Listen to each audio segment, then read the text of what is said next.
19h45, la barrière Info Soir. Monsieur, dames, bonsoir et bienvenue à cette nouvelle session d'information du lundi 3 avril 2023. Le président de la République, Bazoum Mohamed, a à la date d'hier 2 avril 2023 2 ans de gestion à la magistrature suprême de l'État. Quel bilan pour les centrales syndicales pour ces 2 années? Élément de réponse avec Nafissa Touzakou et Soumaïla Abdoulaye. Investi à la magistrature suprême de l'État le 2 avril 2021, le président de la République Mohamed Bazoum a 2 ans au pouvoir. Pour la Confédération démocratique des travailleurs du Niger CDTN, le bilan de ces 2 années de gestion est satisfaisant.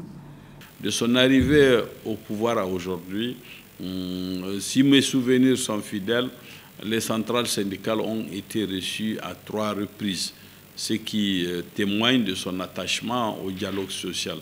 De l'autre côté aussi, il a fait beaucoup d'efforts en ce qui concerne la question sécuritaire dans notre pays, qui est une question très préoccupante.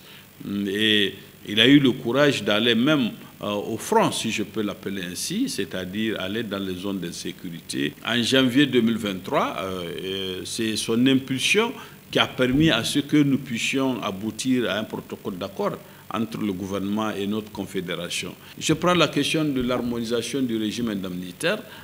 C'est une revendication vieille de plus de 10 ans.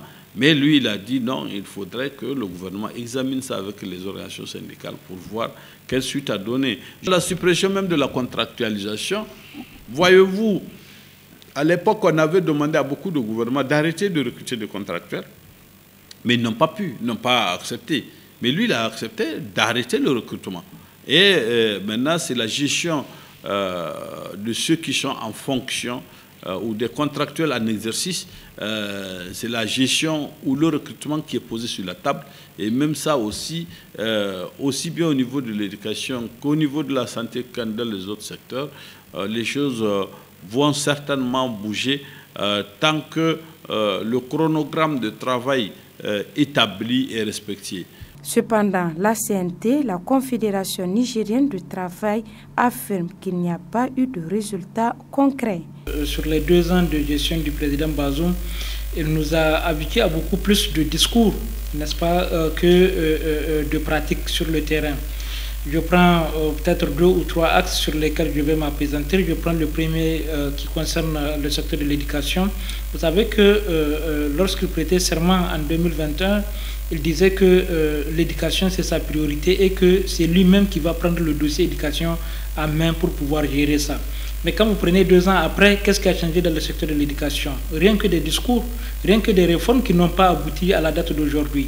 Vous prenez juste la question du recrutement à la fonction publique. Sur les 2 ans, le président Bazoum n'a pas su recruter un seul enseignant contractuel à la fonction publique. Il nous a servi la question de 0 classe payotte. Aujourd'hui, en 2023, vous avez quand même suivi avec nous qu'il y a encore eu des incendies dans des écoles et qui ont même coûté la vie à certains enfants nigériens du fait qu'effectivement les enfants continuent encore à prendre cours dans les classes payottes. La question d'internat des jeunes filles qui a fait beaucoup d'écho, aujourd'hui on se pose la question, où en sommes-nous par rapport à cette question, n'est-ce pas, de ces internats-là? La justice sociale, c'est là où nous avons un problème. C'est là où peut-être que, même si on doit parler de défaillance, en tout cas à grands pas, c'est au niveau de la justice. Parce que l'appareil judiciaire aujourd'hui est instrumentalisé par le pouvoir public. Vous avez vu les procès. Il a promis de ne pas arrêter les acteurs de la société civile. Et pourtant, à l'heure actuelle, il y a des acteurs de la société civile qui croupissent encore en prison. Il est alors possible pour le président Bazoum, dans les 3 années à venir, d'être le véritable garant du bien-être des populations nigériennes, conformément à son programme social sur lequel il a été élu. La route Est-Ouest dite Niamey-Niala, qui se trouve aujourd'hui dans un état critique, sera bientôt réhabilitée dans le cadre d'un projet d'aménagement urbain. L'annonce a été faite le 23 mars 2023 lors du Conseil des ministres. À cet effet, une de nos équipes a recueilli les impressions des usagers. C'est à travers ce reportage signé Boubacar Ibrahim et Nasser Saïdou. Améliorer la mobilité, réduire le nombre d'accidents et sécuriser les usagers, Telles sont entre autres raisons ayant conduit à initier la réhabilitation de cette voie. Et l'intention est plutôt bien perçue par certains usagers. Ils apprécient surtout l'idée de la fin d'un calvaire dû à l'épaisseur et à la dégradation de la voie. Ce qui vient d'être prise par le gouvernement est à apprécier, parce que si la voie là est réhabilitée, vraiment c'est un acte positif pour la 7e République. Et les riverains aussi de la zone, tout le monde va apprécier.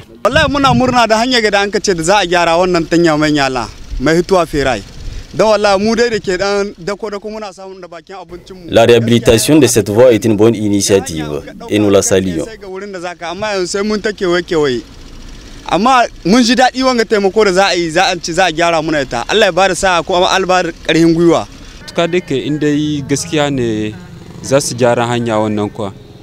L'intention du gouvernement à réhabiliter cette voie est à saluer. C'est une voie stratégique et nous en serons soulagés quand elle sera réhabilitée.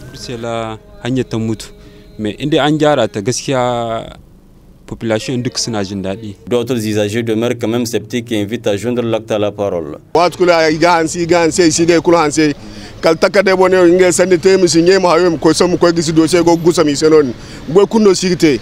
Nous sommes fatigués des intentions et des promesses non concrétisées. Nous ne croyons que quand la réhabilitation sera effective.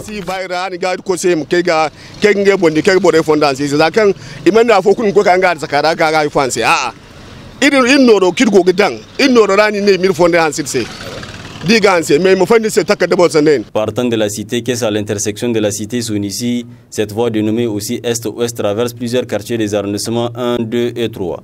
À certains endroits, la voie est complètement inaccessible et les usagers sont obligés de contourner. A noter enfin que la réhabilitation de cette voie est initiée dans le cadre d'un projet d'aménagement des voies urbaines porté par le gouvernement nigérien et la Banque ouest-africaine de développement à travers un accord de prêt s'élevant à hauteur de 25 milliards de francs CFA.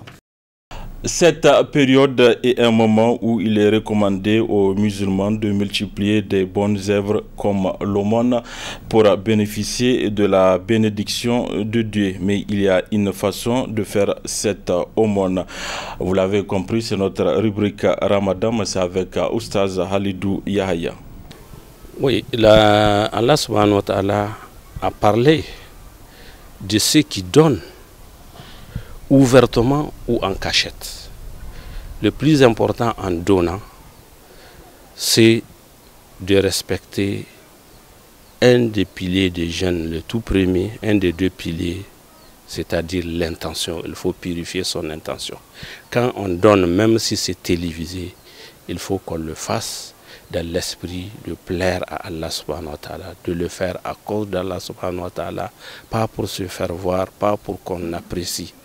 C'est en ce moment, le prophète Mohammed, c'est en ce moment que ça tient lieu d'actes que Allah peut agréer, que Allah subhanahu wa ta'ala peut récompenser. Et c'est dans le même ordre d'idée, le prophète Mohammed sallallahu alayhi wa sallam a dit, l'acte ne vaut que par son intention. Donc donner en publiant, c'est pas mauvais. Toujours est-il que il est aussi recommandé de donner avec la main droite en toute discrétion sans que la main gauche ne le sache. Ce qui est visé dans toutes les actions de l'islam, dans tout accomplissement de bonnes œuvres, ce qui doit être visé, c'est la face d'Allah, c'est la récompense de Allah subhanahu wa ta'ala, c'est le fait de lui plaire, c'est le fait qu'il nous épargne donc de certaines choses, de le faire par crainte et espoir de Allah subhanahu wa ta'ala. Pour certaines actions comme la prière de nuit, le prophète Mohammed sallallahu alayhi wa sallam a dit,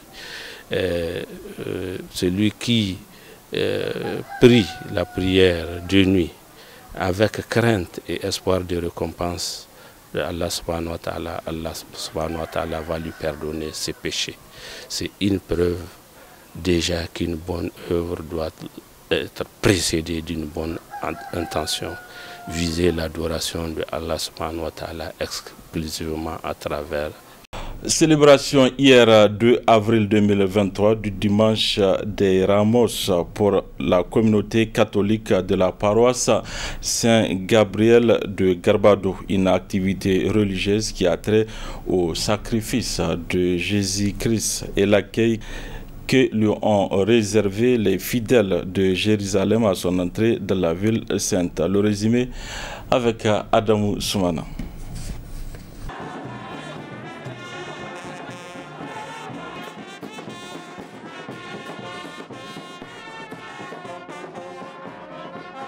Cette marche historique se veut une tradition que perpétuent les catholiques de par le monde et qui marque l'entrée du Christ à Jérusalem pour être crucifié.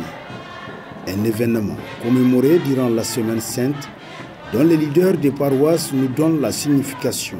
Aujourd'hui est le dimanche de Rameau, le jour que nous avons décidé de se manifester la même chose que les gens de Jérusalem ont fait le jour que Jésus a rentré à Jérusalem sur un âne.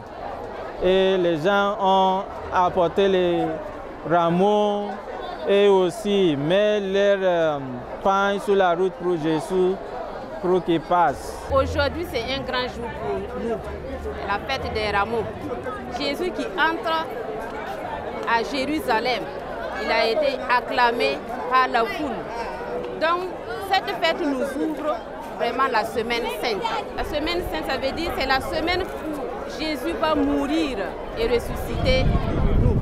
Durant cette semaine, donc, tous les chrétiens sont invités vraiment à multiplier les bonnes œuvres, à faire du bien, à se mettre en prière, se préparer vraiment pour la fête de Pâques. Au Père Cajetan de la paroisse Saint-Gabriel de faire étalage des activités qui vont marquer cette semaine. Nous sommes dans la dernière semaine de Carême. Nous avons la célébration de l'institution de l'Eucharistie le jeudi, qui aussi nous présente le service que Jésus nous a invités de faire et aussi en même temps l'institution du sacerdoce. Parce que sans sacerdoce, on ne peut pas avoir l'Eucharistie. Les fidèles aussi doivent être présents, participer et professer les foi en pratique. Et vendredi prochain, on va suivre Jésus pour aller au Calvaire dans le chemin de croix. Le samedi, rassemblés ici, on va renouveler notre baptême en Christ, notre croyance, et maintenant le reçoit le jour de Pâques, qui est le jour de résurrection. Une semaine donc bien remplie pour la communauté catholique, notamment les paroissiens de Saint-Gabriel de Garbado.